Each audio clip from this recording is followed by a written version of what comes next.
A fighting fury, we're from Tigerland. In any weather you will see us with a grin, risking head and skin. If we're behind, then never mind, we'll fight and win, for we're from Tigerland. We never weaken till the final siren's gone. Good evening, Tigercast and footy fans in general, and welcome to a very special Friday night live show where we are going to be doing a live mock draft, and we've got a very special guest to help us go through that because, I mean, I'm not really, I wouldn't say I'm anywhere near it, an expert or knowledgeable with the draft at all. I'm just a nuffy, but this is why you get the people who do know what they're talking about to come on and have a chat about it. So we've got Tommy Wolfe from Reading the Play, and I apologise about the intro that you're a Bomber supporter, but thank you for jumping on, mate. Appreciate your time. No, that's no worries at all. Thanks for having me. Now, before we get stuck into it, Reading the Play, you've obviously been dropping you dropped some power rankings recently, and then obviously your round one mock draft. Tell us a bit about Reading the Play. How did it start? Who's involved, and what do you do? Yeah, thank you. Bit of a passion project that I kicked off pre-COVID, actually. So we had a little bit of a dip our toes in the water back then, but obviously everything got a bit hectic around that COVID era, and sort of the website took a back seat for a little while, and then life gets busy and your priorities change and ABC happen, and that's sort of the way things went.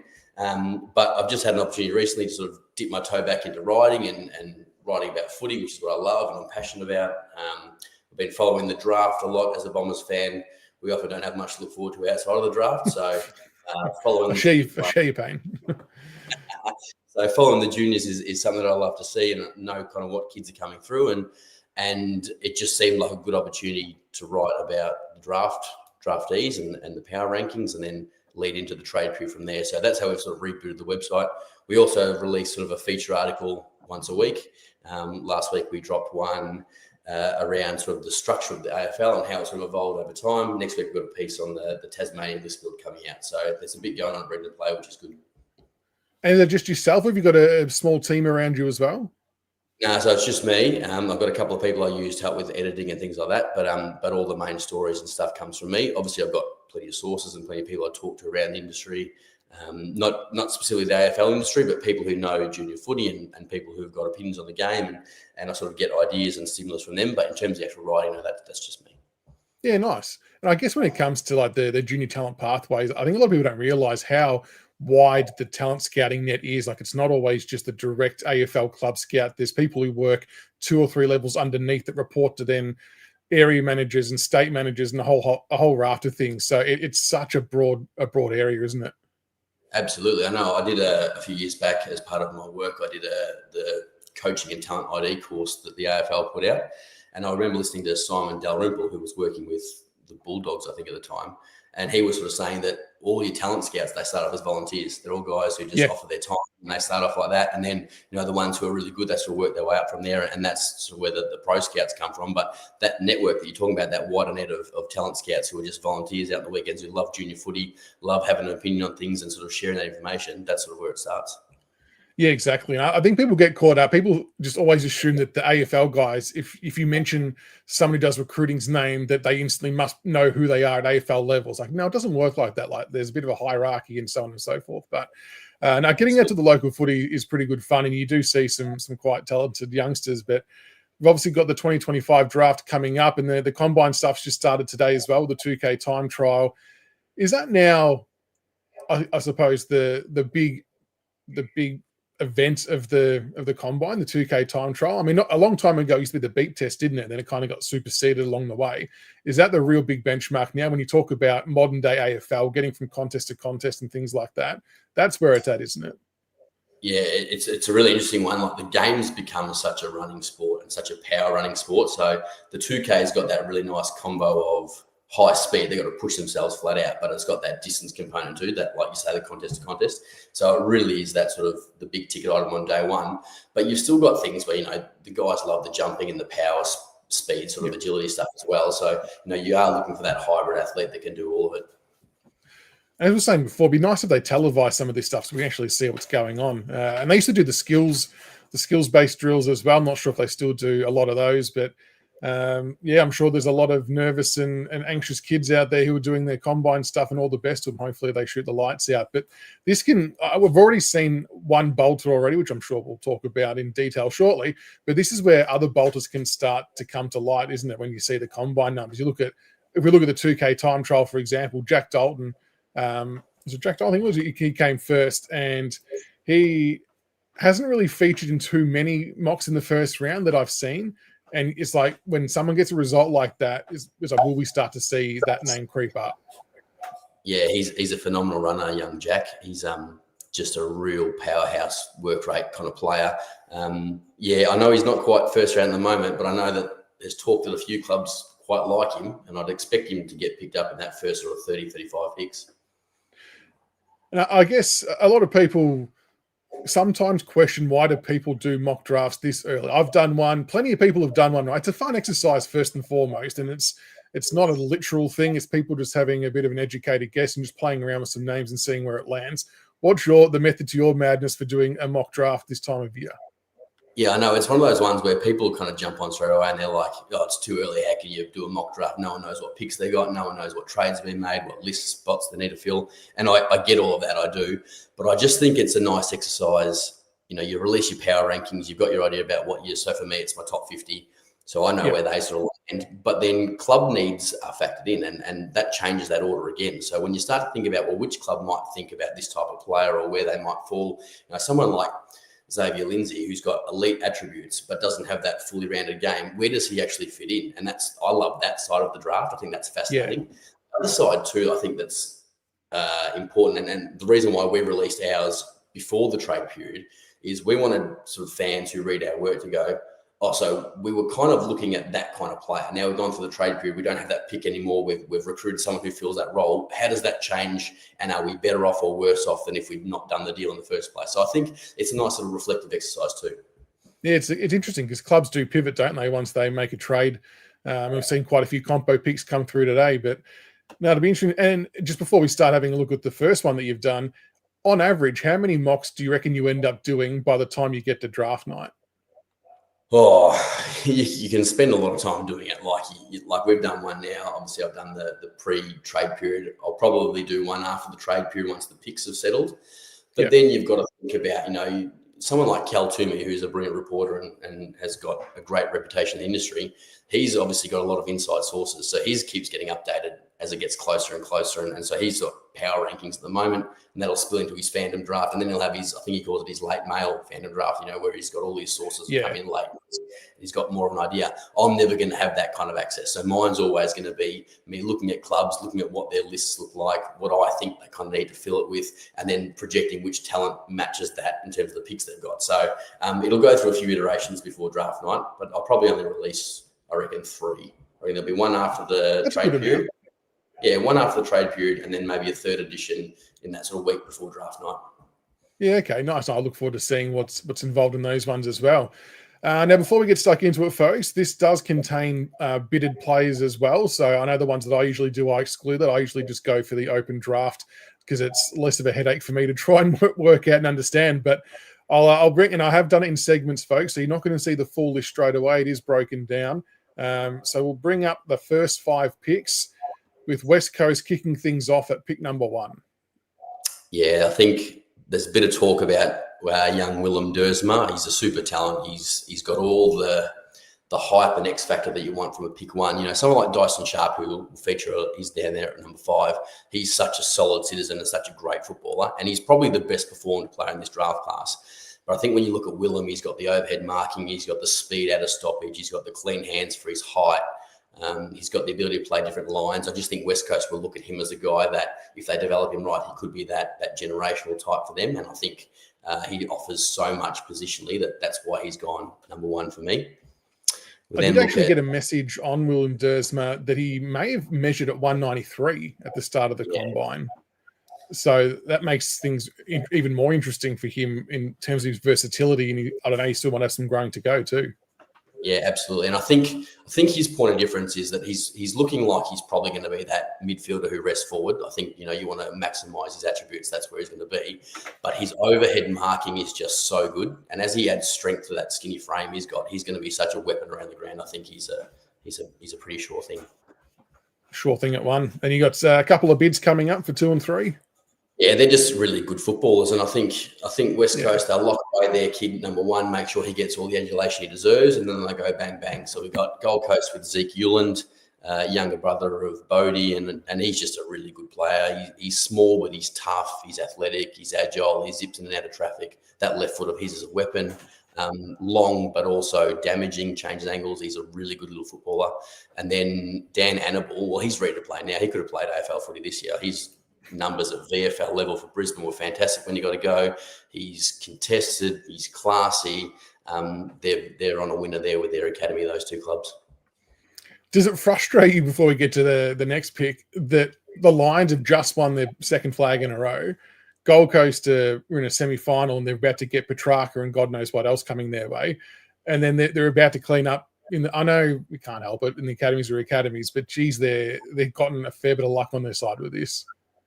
It is. It's that classic, like, if they'd finished last, everyone's saying no dramas, get your academy kid at pick 2 and happy days, rebuild your club. It's that just perfect storm of they've been in the last 3 premierships, 3 grand finals, and they've happened to get 2 awesome father sons and an academy kid this year.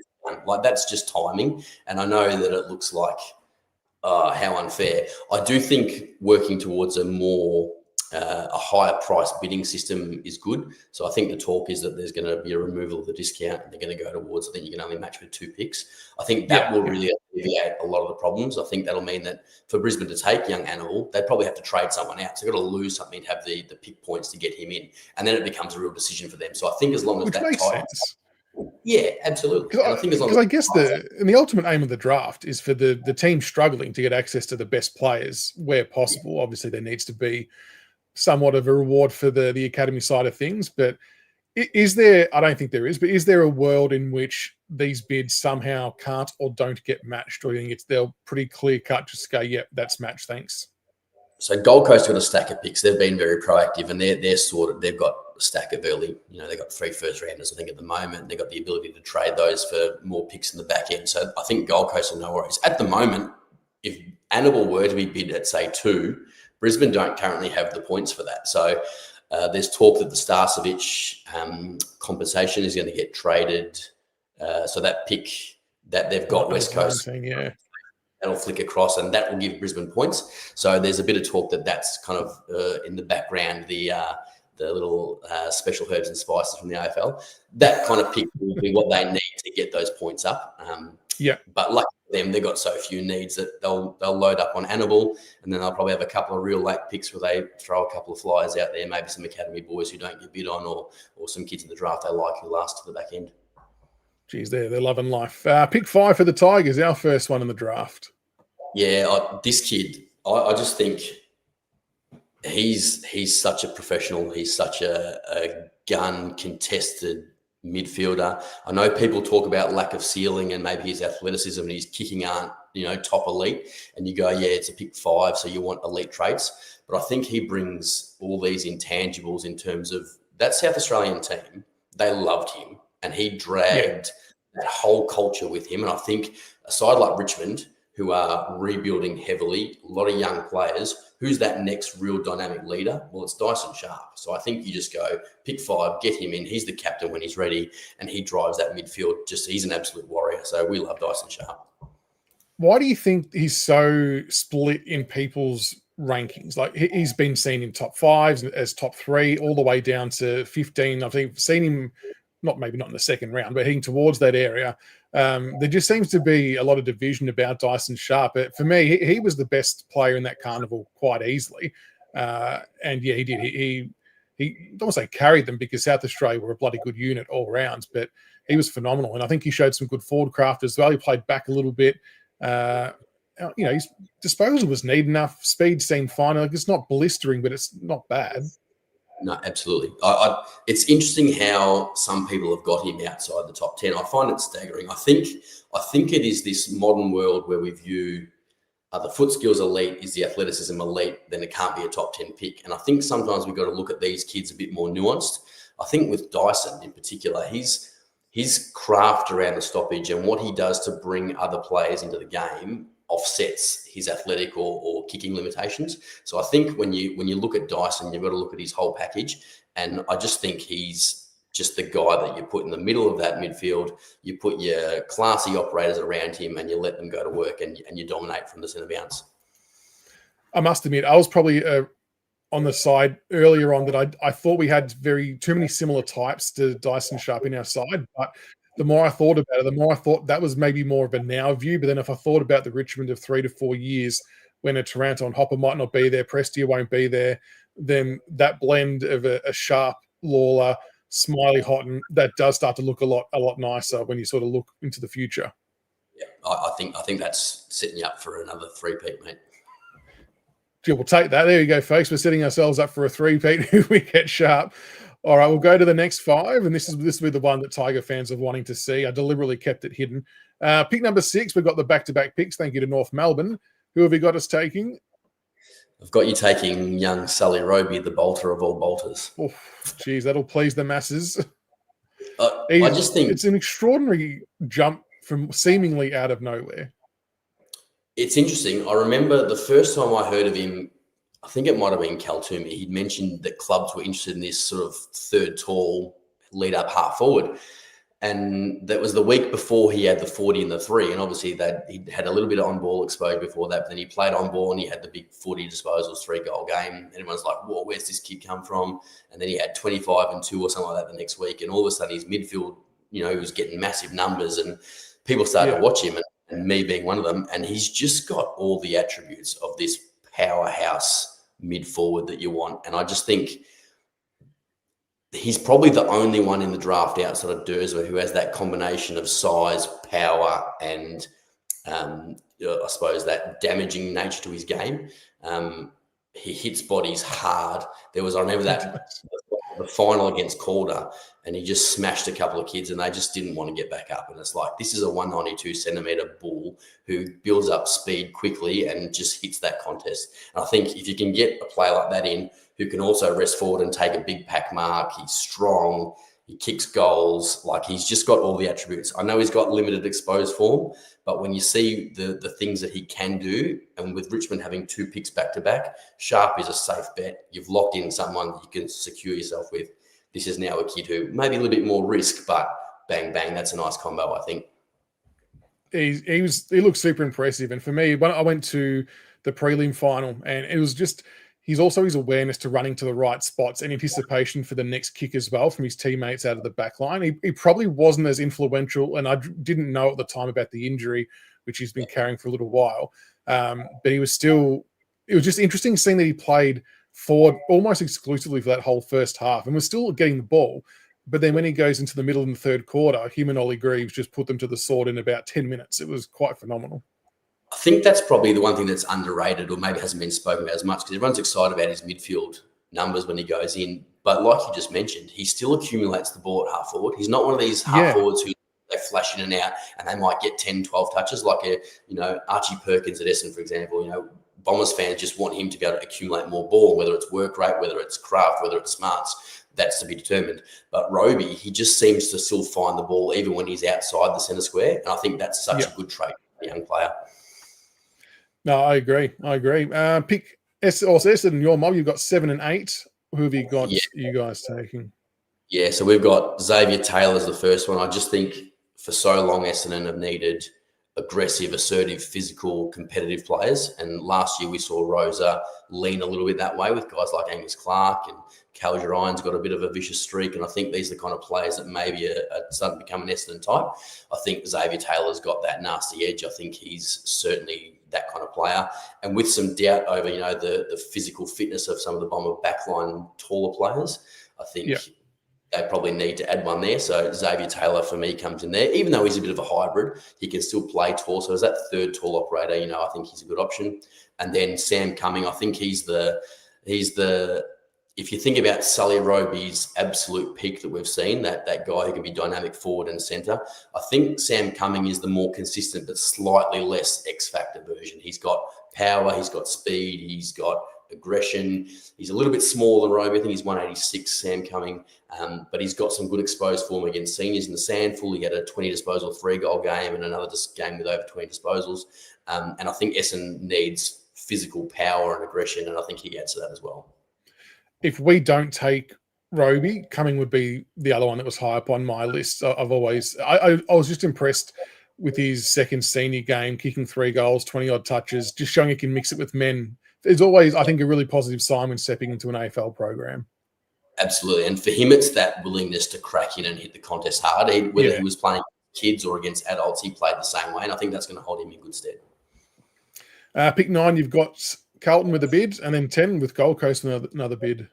Yeah, so Harry Dean, I think the Saints have been pretty open about they hate the academies and they hate the father-sons and they want everyone to pay maximum. So I think as soon as they get their opportunity, they're going to go, Carlton have some of this and Gold Coast have some of that. So Harry Dean, he's a quality player. I mean, that's around the mark for him anyway. I'm not saying that St Kilda have reached for him, but I think he's probably the best key defender in this draft. He's a marking player. He reads the play well. He's going to have to develop physically to compete with the monsters in the AFL, but at the moment he's got a really nice read of play and a willingness to launch in the air. So I think that's a really positive trait for a young keyback. There's talks that he could play as early as next season, so he's probably not as underdeveloped as some of the keybacks. And then Dylan Patterson, a lot of people have him top 5, and I get it because he's such a blistering player. Like, he's got real wheels. He's got agility. He's got power out of congestion. I think there's some work with his kicking, and I think for me, it's just that positional viability. He's at the moment more of a rebounding defender who can sort of push up on a wing. I think if you're using a top 10 pick on his athletic traits, we want to know that he's going to become an on-ball forward threat. Now, he may well do that, and I'm not suggesting that he can't do that, but I just would like more of that side of the game exposed before I went earlier than around this mark. So I suppose there was a lot of talk about, like, between West Coast and Richmond, should they bid on both the Gold Coast kids real early? Because maybe I know they've got some extra picks when they trade Flounders as well, so it may not really matter, but to potentially cause them to have to rethink or pass on someone else down the track. Yeah, look, it's interesting, and I think there's the option for that happening. And as I said, there's plenty of people who have Dylan up in the top 5, so he may well get a bid at that Richmond or Essendon mark. But like I said, I'd like him to be, with his explosive power and agility, a mid-forward threat rather than a half-back wing option at this stage. Yeah, no, fair enough. Dan had a question for you. Tommy, if we pick those two, we haven't addressed our speed issues. I think Dan might be a Bombers fan as well. Your thoughts on the speed issue side of things from the two Essendon picks that you've got there? I think Cummings got some pace. I actually think Taylor does too. Yeah, I think Taylor will... depending on if he's physically fit enough, his speed work at this combine will show he's top end. He's quick, Taylor. He's slippery quick. I think he did a sub 3-second 20-meter sprint at one of the earlier tests, I think. Pretty sure I've heard the same thing, exactly. And Sam Cumming maybe doesn't look like he's going that quick, but he's that power player. So his burst over that first few strides is really quite serious. And I think when you think about footy, we're not like Andy McGrath's a classic example. Andy McGrath's a brilliant 100-meter sprinter, but Bombers fans bemoan the fact that he can't get out of trouble on game day. Now, his top-end speed takes a while to wind up. You want guys like Cumming, who it's 3 strides and he's bang, bang, bang out of stoppage, and then he might not be lightning quick, but he's out and clear and he can use the ball then. I think those two players both have that. Yeah, okay, makes sense. No, I think they've both got plenty of toe. All right, we'll go to the next 5. So pick number 11, you've got St Kilda. Yeah, St Kilda. So with Wanganeen Millera, who was such a damaging halfback, slated for on-ball minutes now, his back end of the season was just incredible. I think they're going to want a nice kicker, and I think this is the point where clubs will start thinking about Lindsay. So Lindsay's foot skills obviously are wonderful. He's got all the touch kicks. He's got the angles. He's got penetration when he needs it, but he's also got the ability to pull kicks late. So he's a really lovely user. I think with the draft, what I've philosophically for me, I think guys that don't have demonstrated ability to win contested ball consistently, it's harder for them to translate. So not that they can't, and I'm not saying that Lindsay can't, and I'm not saying that Lindsay can't win contested ball, but he is much better in space, and halfback works for him because he's given more chance to have time and space. We saw late in the season when he was pushed up on a wing or when they tried to give him on-ball minutes, it really impacted his kicking and his accumulation ability. So I think we're looking at him as a halfback purely, and I think it probably becomes a little bit later in the draft because of that. So St Kilda at 11, I think, is a nice match there. Yeah, I mean, he's definitely another one that's a bit polarizing because, I mean, early on in the season, he was definitely sort of touted in top 5 areas. And I think you're right. I think it's been the ability teams are able to shut him down and impact his kicking on game day, and then maybe the contested side and the tackling side that's maybe going to see him slide a little bit. But the kick can seriously kick a footy. I think he's one of the best kicks in the draft. And yeah, he will be an interesting one. And it's probably not a bad shout, though, with St Kilda, given the reasons you said with Messiah shooting lights out and being a midfielder most likely going forward. Yeah. Hawks with pick 12. Yeah, so the next two is where the sort of the key forwards are sort of coming into the draft a little bit here. So we've got the Hawks with Mitch Marsh. I think Mitch Marsh is a really nice player. He's got great hands. He's a lovely kick. He's demonstrated some wing play up later in the year. I know in the under-18s in the Sandful, he played a bit up on the wing late and show that he can be damaging, he can accumulate, he can sort of become that marking presence throughout on the ground. And I just think with Hawthorn, Gunston's played such a vital role for them this year as that sort of third tall hit-up kind of player who kicks goals. I think Marsh is a really nice replacement for him over the next couple of years, and what better player to learn from than Gunston while he's there. So I think that just makes sense. And then we've got Schubert going to the Swans with the next pick. So he's that really big, solid-framed, contested marking guy. Did some pinch hitting in the ruck for the under-18s. He's got some filling out to do, but you can see his frame is broad. He's going to be a big boy when he's packed on some muscle, and his hands are unreal. So I think the Swans would like that deep bailout option. I know Logan McDonald's a really smart lead up forward, and they've got some sort of third tall lead ups. I think that deep, real big, strong marking player would be an option for them, and also that ruck chop out I think is beneficial too. Yeah, Schubert's been one that's definitely, I suppose, got people's interest recently as well. But I actually don't mind the fit of him at Sydney. The Bulldogs with pick 14. I actually like this one, Jacob Farrow. That's a good pick. Yeah, he's a good player, Jacob Farrow. I think if he translated to the midfield when they tried to play him there, he is. If he'd showed that midfield craft, he'd be top 6, top 7 because he's got that high. That Hayden Young vibe. You look at him, you go, as a halfback, you've got the toughness, you intercept mark, you've got the raking left foot, you can run, you're competitive. And then if that translates to a bigger bodied inside mid who then can use that foot skills coming out of congestion, that's Hayden Young, that's Jordan Dawson. But he just didn't quite nail the midfield stuff in the under-18 champs. So I think what clubs will do is they'll take him knowing that they've got a pretty solid rebounding, intercepting halfback, but they will be very early trying to see if they can push that development up into the wing and then on ball from there. And I think if the Dogs can do that, following the sort of the Ed Richards mold, I think that'll be really transitional for when your Libbers and your Bonds are starting to phase out of the game. The only thing I noticed with him from the midfield perspective, I only watched, I think, maybe 1.5, 2 games to be fair. So it's a very small sample size. I just didn't see enough about the two-way running.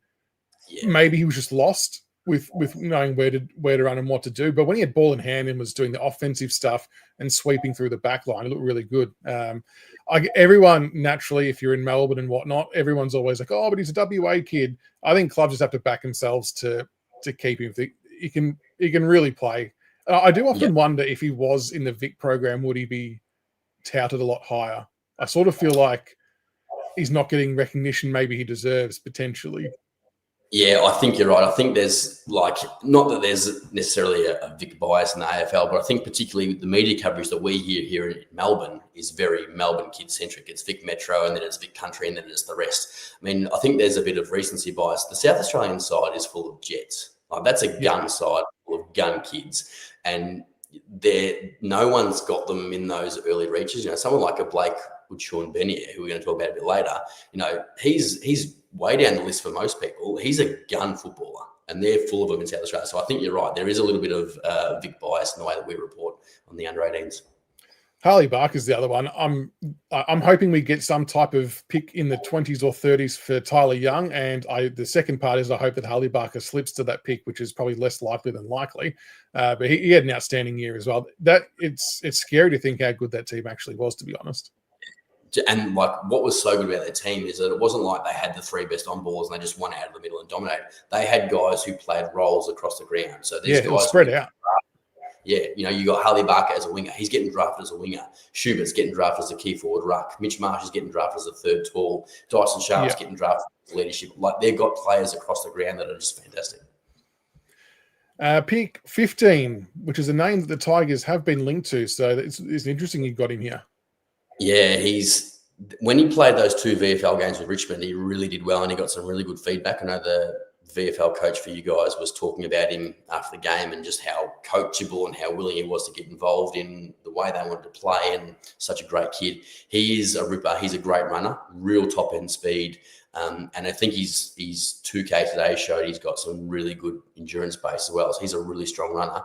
Foot skills, not that he's a butcher, but he just needs to work on just solidifying those a little bit. They're a little bit hit and miss.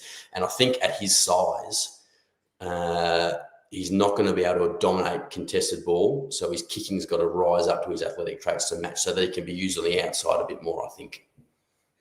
Yeah, okay. And this is where, like, I know Richmond people have been really wanting us to get Grill for a while because of, I suppose, what he did in the VFL, the fact that he's got speed. It's no secret that our midfield's quite one-paced, but I've never been able to sell myself to take him at 3 or 4. I've always felt it was a bit high for him, but I have always said, though, if we were to split picks, and there has been a lot of speculation that we might use pick 3 and split pick 4, that's when someone like Sam Grill, I think, comes into play. If we get one of those team picks, I think he becomes almost an automatic pick for us.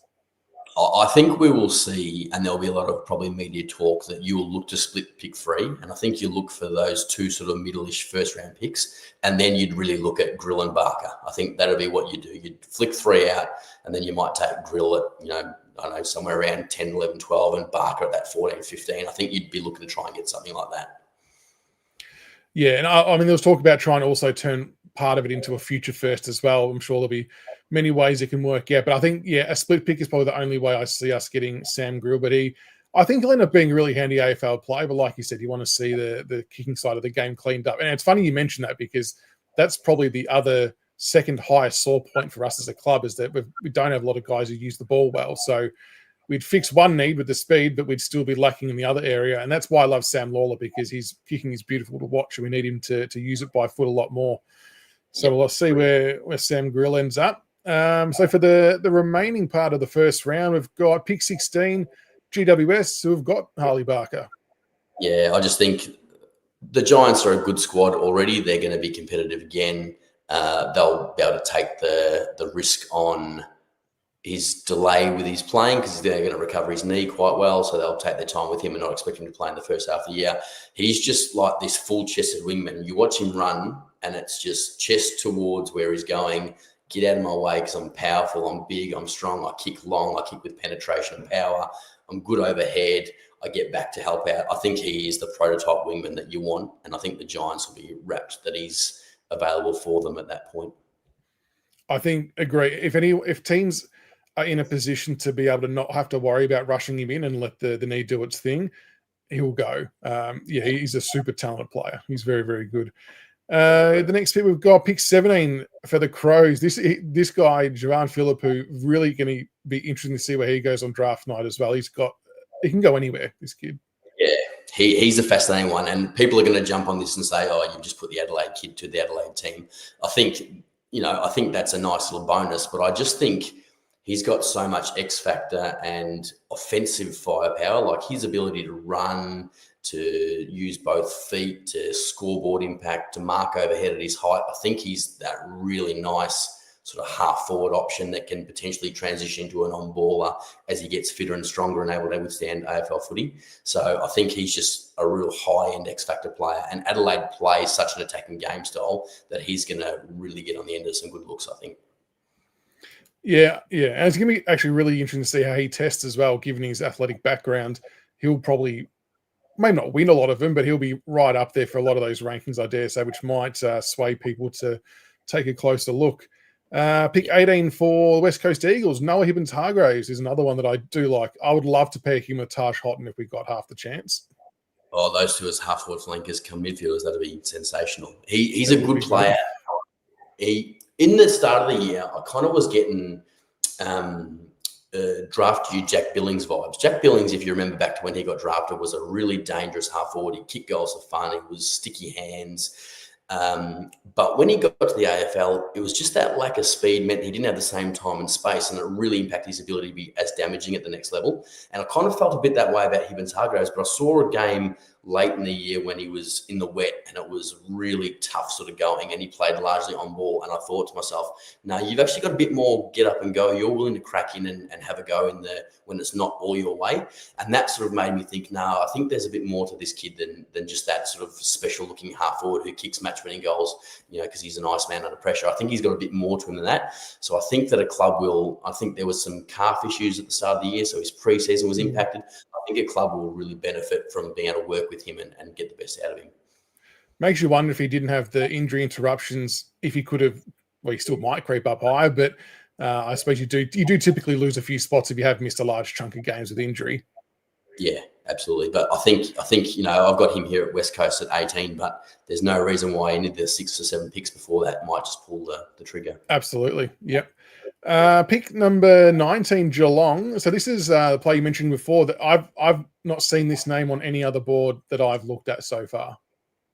He's I think one of these ones who's just suffering from his national champs. He wasn't like a star role. He wasn't the main man. He was coming, I think, maybe back from injury or maybe playing in a role that he wasn't naturally dominant towards.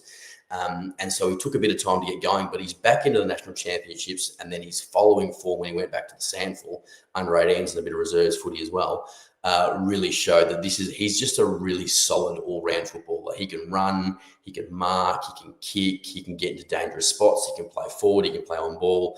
He's smart. I think he's just a really well-rounded player. He doesn't scream elite at anything, but he's a very, very good footballer. And I think a club like Geelong, and there's others than Geelong, but Geelong have been very well or very good at it over the years. They know what a good football looks like, and they'll take him, and he'll be a gun for them. See, that's annoying. They just keep getting it right all the time. They just keep hanging around and they don't go away. But that's why they're a good club, if they can find players like that no one else identifies. Yeah, I agree. I think that they know what a footballer looks like, and they take him and they develop him. Yeah. The Swans, you got a bid coming in for Max King. Yeah, when I first looked at this year's draft pool, like way back at the start of the year, he was really highly touted from his underage year, and he's got real X factor. He's got these traits that you think, oh my God, this guy could be anything. And so I had him top 10 at the start of the year in my initial sort of thoughts. And he just never really got going. He's had spurts and moments here and there, but he's never really put games together. He's the kind of guy who, at 190 centimeters, elite speed, elite leap, it can be dangerous in the forward 50, but then has the athletic traits that you think, well, maybe we could get some on-ball damage out of him as well. He could go in there for chunks of time and be really X-factor in there. But that just never really eventuated. So he slid a bit in my thinking, but I just think his potential is high. And, if he does get developed, I think we could see, a player like maybe Gary Rowan, but then the Swans would hope to progress that with a bit more midfield capability. Before we get to the last few, folks in chat, make sure if you've got any questions, start firing them through, and we'll get to them after the last few names. So West Coast, this will be their priority pick. They received 19, which we think in reality is going to get traded to Brisbane, but same. Lockie Dobberstein, who I saw a lot of people in chat were mentioning. Yeah, I saw a few of the comments, and I agree. He's a very good little small forward. I think on reflection, after the trade period, he may end up going a bit higher in my order. I think there's a real push. The game is now won with those ground level players forward to centre. You look at the grand final, guys like Kai Lohman and Cal Archie and these sorts of guys who are so dangerous, Zach Bailey, that small ground level player who the entry doesn't need to be perfect, but they pick it up clean, they zip out of trouble, they set up scores, they score themselves. Yeah. And I think Dobberstein does that. So I do think he's probably going to go higher in my next edition. Someone I saw commented, is he Wizard Watson 2.0? He's not quite the Wizard. The Wizard's got a little bit more power, a little bit more attitude, a little bit more penetration. He's kicking, just a little bit more of everything. Dobberstein, he's Watson light for me. He's got the same game style. He's got the same sort of attributes. He's going to be a good little player. He's going to be a really damaging small forward, but he doesn't quite have all of what makes Watson, if that makes sense. Yeah, okay. But you just know that that's going to be the natural comparison, isn't it? Like Nick Watson's the pin-up boy for the small forwards, if you want to call it that. But he will be an interesting one to see where he goes. It's a good point you make about what we sort of just saw unfold on grand final day and the importance of those players. He could be one. Is there a world where he could go top 10, or is that too high? Oh, you look at a club like Essendon, if they get that first round, if the Draper compensation, which they're saying is going to be end of first round, but if that was a first round pick and they got 3 and they can't trade out, they might go, well, he's a real need. So you can see a club like that going there. In terms of who else we got around that mark, sort of St Kilda and Hawthorn, look, I don't think so, but I think he's in that next batch for sure. 10 to 20 is where he's going to go. So you got Essendon next. So this is where you think the Draper compo will land for you guys? Yeah, that's based on sort of the murmurings out of the people who know a lot more than I do that are inside the industry. I'm obviously commenting from outside. That's my shtick. Rory Wright. I just think, again, Essendon, they need powerful players. Wright's got power. He's got penetration. He's kicking. He's good overhead for his height. He was really solid for Sandringham as an on-baller, but then late in the season he went to half-back and he showed a real ability to sort of be that general, that controlling player who could intercept and set up play. So I think he's got a bit of versatility as well, which Essendon seemed to have liked. So I think he fits nicely around there. Now, some might say that's a little bit early, but I think, you look at, say, Archie Roberts, who went pick 50. Now, he's obviously performing a lot more than pick 50, but he slid as a similar type. I think clubs are now looking at, well, if that type of player can be so beneficial so quickly, Rory Wright's probably a more refined, more powerful version of that. Maybe he doesn't have the same nuance to Roberts. We don't know that sort of stuff. But I think clubs will look at him and go, that's a nice little package at pick 20-odd. And then rounding it out, Carlton, which would be the Silvani compo pick, I'm guessing. That's right. Yeah, so that'll round out potentially the end of the first round. Yeah, and I sort of looked at that with the bid coming for Harry Dean. I think they'll match that with their pick, which is going to be the compo for De Koning, which will fall after Hawthorn's pick. And on the points, it wasn't enough to slide the Silvani pick back any further than that. So they managed to hold on to that spot there. And Oscar Taylor, just speed, kicking, half back. I think Carlton have got a lot of sort of those core players, the midfielders. You got your Cripps, your Walsh, your Chera types. Forwards, you've got currently Kerno Mackay. They've got them at the moment. You got Wiedering, you got Wiedering. You got Harry Dean coming in down back. But those periphery players, those flankers, small forwards, small backs, I think they could probably look there. And I think Oscar Taylor is probably the best available of those types of players at this point. I like it. Well, there you go, folks. There is Tommy's round 1 mock draft. Very comprehensive, very detailed. That was awesome. Awesome analysis. Absolutely love it. Rick, Tommy goes for the Bombers. There you go. And there you go. Rick's loving the analysis as well. So thank you for tuning in, Rick. Start firing through your questions, folks. The first one I've got is the most noticeable absentee, I guess, from a lot of other lists to this one is Ollie Greaves. Yeah, I knew that one was coming.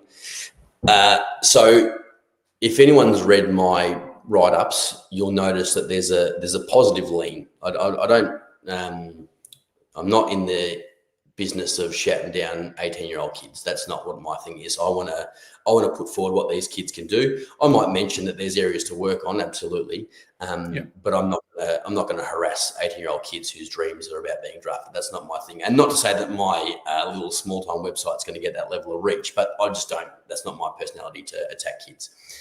Greaves, I think, is a really good player. I do. I think he's got a lot of attacking weapons. I think he's got size. He's got nice foot skills. He's a smart runner forward of the play. I think that clubs are going to look at him and go, at your size, with your physical capabilities, we would have liked to have seen some more physical, aggressive dominance on ball.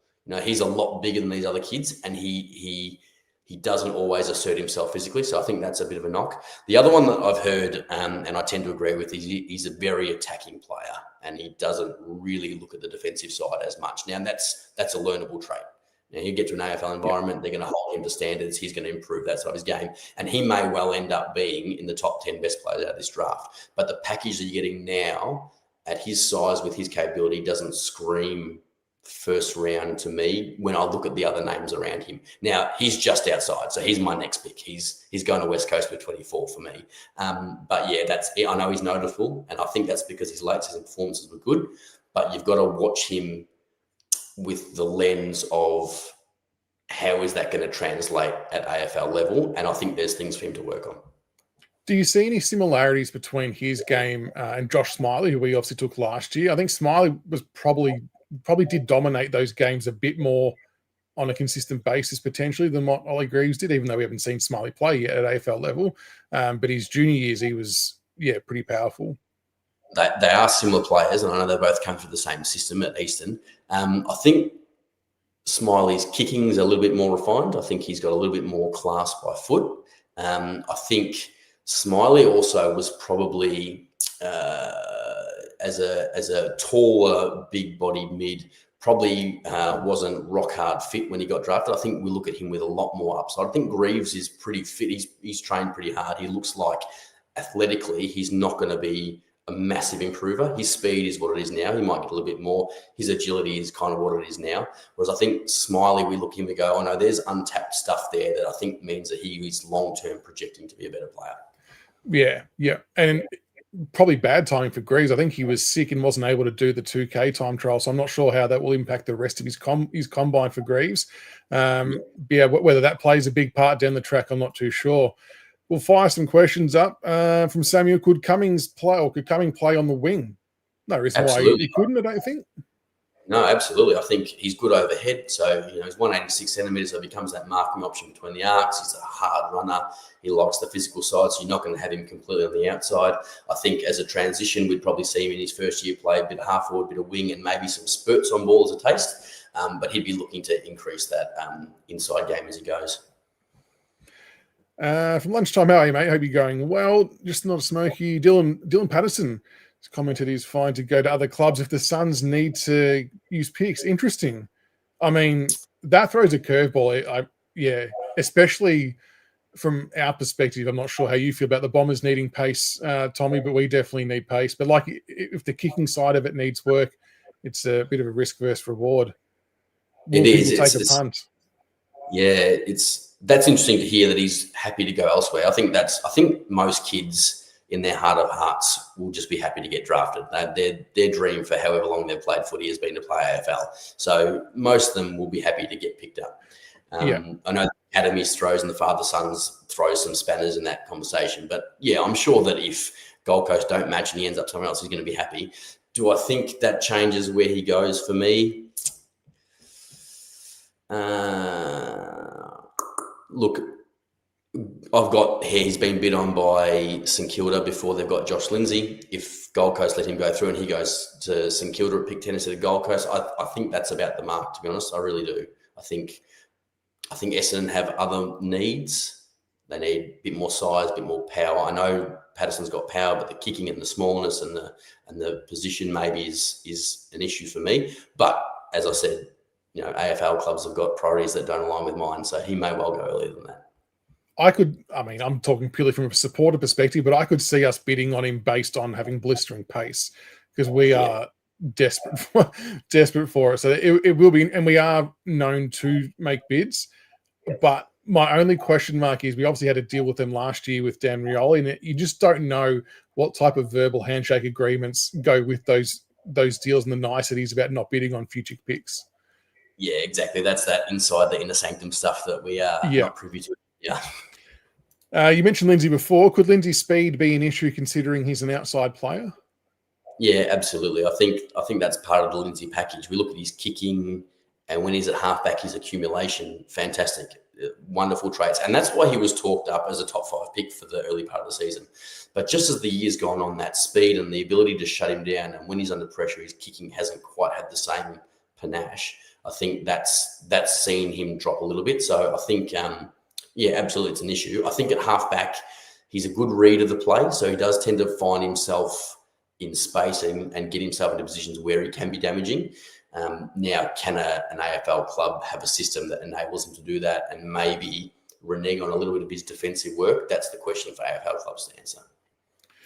I like this one from you, Birdman. Did clubs try to hide Roby? Insane rise that he's had, kind of slipped through the cracks this long. And I know we may not ever know the answer, but you'd love to know what is the earliest point in time a club had identified him, because I think his dynamic changed so much because of the growth spurt.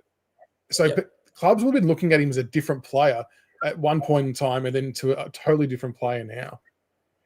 I think hiding is a strong word, but there has to be something about clubs seeing him outside that elite talent bubble. So when he's playing seniors at Rowville, there's people who watch that local level of footy. It's a good standard of footy. You know, those top divisions of those local competitions, people watch them, scouts see them, people who have seen a lot of footy see them, and they tell their people inside AFL clubs. So clubs would have heard about what he was doing for Rowville as a 17-year-old at senior level, and they would have got interested. And then obviously he's had the opportunity halfway through the year with Eastern. They've signed him late. He's, I think, their last or their second last player they've signed, and he's playing as that third tall hit up forward. And look, like we said, he accumulates a half forward. So he's had plenty of games between 15 and 20 disposals and 2 goals. So it was at that point that Cal Toomey got wind that clubs interested, because he made a comment around that time, just before he played the on-ball stuff. So I think there was an element of clubs being interested earlier than everyone else was, absolutely. But obviously the on-ball stuff's come from nowhere, hasn't it? Like, it really does look insane. It does. It looks. I think I keep hearing that Melbourne were maybe onto him while he was at Rowville. There must have been other clubs as well, but yeah, the cat's out of the bag now. And what a get for Easton, and then to convert that into what could potentially be a top 10 pick. Another one on Roby. This is more of who would you pick, I suppose, if you had to pick one out of Dyson Sharp or Roby? Yeah, this is the classic risk versus reward, isn't it? If I had one pick, I'm taking Sharp. But if I've got more than one pick, Roby's the one that I'd throw him in there, because I just think this is going to sound like a big call. He could end up the best player in this draft, and he didn't play on ball until the last 4 games. Like, that's where he's at. I just think, like, if he were to realise, and everything you hear about him, there's a couple of articles that got released, you know, hearing from his coaches and his journey and that sort of stuff. He seems like a really level-headed, driven kid. If he's able to put that all together, combine that with his athletic and football traits, he could be anything. Well, I mean, I've seen people do the Bont 2.0 or the Cripps 2.0 comparison. We don't know if there's more growing to come yet. And I think I read somewhere that he mentioned that a lot of the reason for his rise or dominance is he sort of had to adjust to his body. Like, it was newfound for him as well. And I think, to your point earlier, once he realised he could brutalise people. And the thing is, so I always think there's a difference between being sort of closer to a top age player and brutalising players, and being almost one of the youngest in the draft and being able to do it. It's a pretty big difference. And I think that's what I think excites a lot of potential clubs too. Absolutely. I think you're 100% right. If you're doing that as one of the youngest in the draft class, that just sets you up for, you're physically there before the other kids. You've learnt it before the other kids have learnt it, and so then you play that way. You look at someone like, who I think Roby's a bit like, Nat Fyfe. He's drafted as a skinny marking half forward that can't kick. Brilliant marking player, but skinny. Who would know that in 3 preseasons he was going to put on 20, 25 kilos and become the most contested beast in the game? Like, you just don't know that. Whereas with I wish Roby, Richmond did, because he wanted to come to us and we said, sorry, mate, too skinny. Yeah, well, that's right. But what do you go, pick 20? There's 19 picks that have gone past Fyfe in that. With Roby, we can see that he's got that physicality now. Now it's just about giving him more reps in the on-ball game, get him playing that role, rest him deep forward as a scoring threat, but give him on-ball minutes and watch him use that physicality, I think. And being the fact that he can already play forward, like he already understands the forward craft a bit, so you don't have to teach him 2 things. He's already got that sort of down pat. So definitely a lot of upside. Lewis Emmett, where do you sort of see Lewis Emmett going? I think he got a good running result today as well in the 2K time trial, as did Duff Tytler. He's one that's been floating around sort of first round areas too. Yeah, Louis Emmett. He's in my second round. He's not far outside this top 23.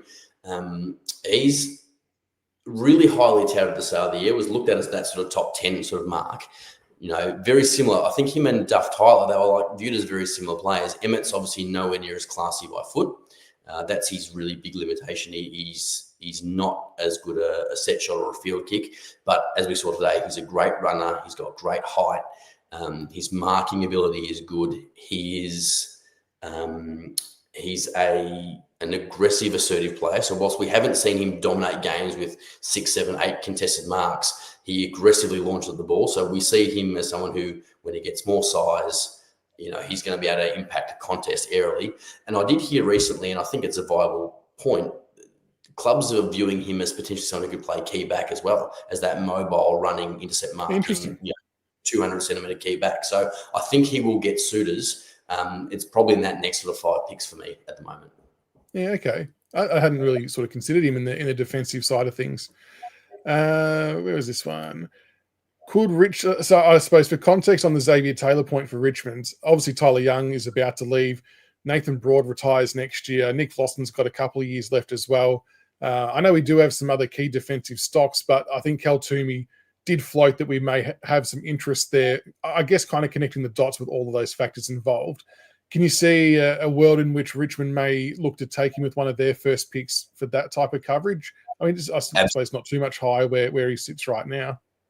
Yeah, absolutely. You look at those 4 picks where it's Richmond and Essendon. I think those 4 picks are going to be Sharp, Taylor, Roby, and Cumming. They're the 4 that are going to go. Now, the order, I think that's going to come down to, obviously, Richmond get to go first. So they're going to go, well, what do we want? I lean towards Sharp and Roby. Sharp just because of that. We talked about the leadership and the driving standards and building that on-ball division. And Roby just as, if you've got a chance for a powerhouse mid-forward, that's gold. But I do think you're right in terms of list fit and in terms of the top player that Taylor is. I think Richmond will strongly look at him. Absolutely. The last one I've got is Louis Callaway. Any thoughts on the Richmond father-son prospect? I've tracked him all year. I thought he's had a really solid year for Sturt. Doesn't have, in my opinion, doesn't have that one exceptional trait, but does a lot of things really well consistently. But there's still a lot of talk we may not even need to match a bit. Like he might fall far enough. We don't. We just need a list spot. I've always thought he's a good chance to still go in the 30s, though. I think he's played a good enough year that he must be of interest to somebody other than us. Yeah, he's in my list of kids that I follow throughout the year, absolutely, and he's a very good player. I think you're right. He just doesn't have that elite trait. So he's a really good, solid, well-rounded footballer who, if he's, and this is where the nuance of drafting comes into it, if he's got that mindset and he's a real grinder and he wants to work and he's going to put everything he can into his career, he's the kind of guy that you draft late and he has a really solid career, maybe 150, 200 games. These are the kind of things that you've got these solid footballers who they lack X factors. They slide down the draft order and then clubs get them in and they're like, we don't care whether you pick 1 or pick 71. Yeah. You're the kid that's busting your ass. So we're going to pick you. And then you're all of a sudden improving by nature of being exposed to a higher standard. Training standards have gone up. And so we see a lot of these kids get drafted late who are really solid underage footballers become really good AFL footballers. So I think that Callaway's in that situation. I think that clubs tend to really prioritise their elite traits in the draft, and then you get those who slide through. And he might be one that you get to, no one bids on him, and you get to just add him to your list as an unmatched. Well, take him as a free hit. I'm fine with that because I see him with a lot of potential. And I do like the prospect of a Dyson Sharp Callaway combo again. They worked so well together in the champs, just feeding the ball out and away he went.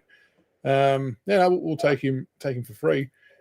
I see this one a lot, and Dan, I'm not saying this as you saying this, Dan. I'm just you'll know where I'm coming from because you've seen us talk about it before.